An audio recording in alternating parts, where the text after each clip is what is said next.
Hello everyone, नमस्ते अनि स्वागत छ हजुरहरूलाई हिमालय किचनमा। आज म हजुरहरूको लागि लिएर आएको छु एकदमै मिठो अचारको रेसिपी। यसको लागि मैले यहाँ प्यानमा एक ठुलो चम्चा तोरीको तेललाई तताउन राखेको छु। अचारहरू तोरीको तेलमा बनाउँदा एकदमै मिठो हुन्छ र अरू तेल राखेर बनाउन मन पर्छ भने पनि अरू तेल राखेर पनि बनाउन सकिन्छ। यसको लागि मैले यहाँ लिएको छु ग्रीन बिन्स। म चाहिँ आज ग्रीन बिन्सको एकदमै मिठो अचार बनाउँदै छु। मैले 200 ग्राम जति हरियो सिमीलाई यसरी पिस पारेर लिएको छु। त्यसलाई राखेँ मैले। थोरै नुन राखेँ मैले।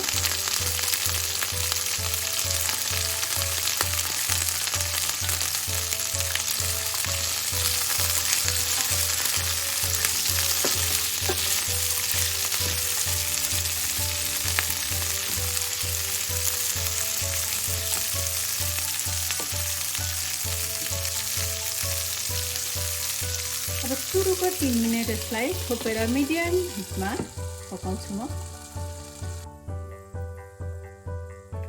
सिमीलाई केही बेर छोपेर पकाएपछि अब यसलाई हेरौँ।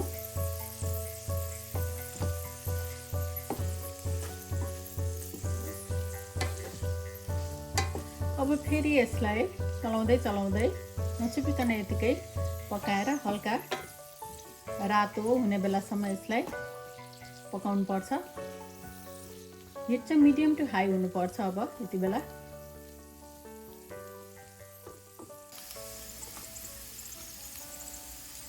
यसरी चलाउँदै केही बेर पकाएपछि हल्का रातो भएको छ सिमी। यसलाई अलिक धेरै गलाउन मन पर्छ भने हजुरहरूले अरू 2-3 मिनट जति चाहिँ छोपेर पकाउन सक्नुहुन्छ र अझै योभन्दा अलिकति कम पकाउन पनि सकिन्छ। अब म यसलाई बलमा सार्छु र अब मैले यहाँ बलमा सिमीलाई लिएको छु र यसमा मैले राखेँ मैले एउटा ठुलो साइजको आलुलाई यसरी बोइल गरेर लिएको छु र हल्का यसलाई म्यास पनि गरेको छु।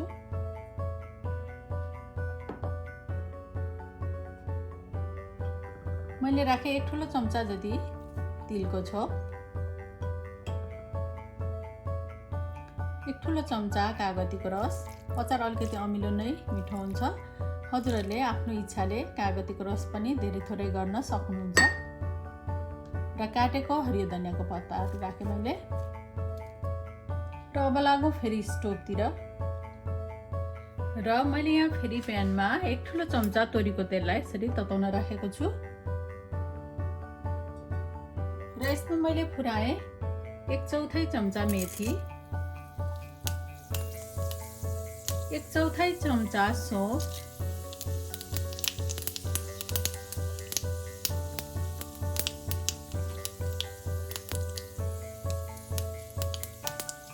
र यति बेला मैले फुराएँ 2टा हरियो खुर्सानी र एउटा रातो सुकेको खुर्सानी।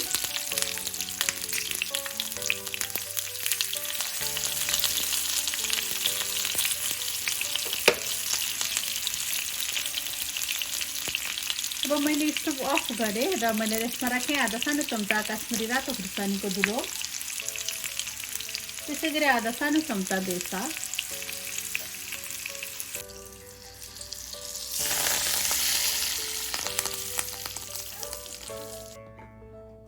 र यति बेला मैले यसमा राखेँ 1 सानो चम्चा कुटेको अदुवा, थोरै नुन थप्दैछु म आफ्नो स्वाद अनुसार र थोरै पानी राखेँ मैले 1 चम्चा जति।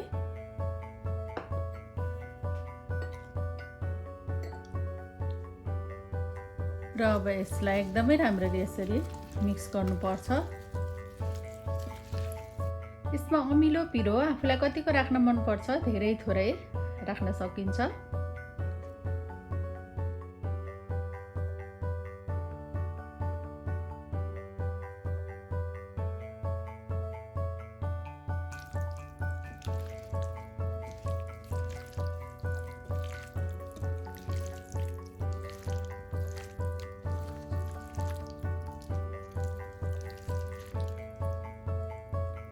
एकदम हेर्दै खाउँ लाग्ने भएर तयार भएको छ हाम्रो ग्रीन बिन्सको अचार।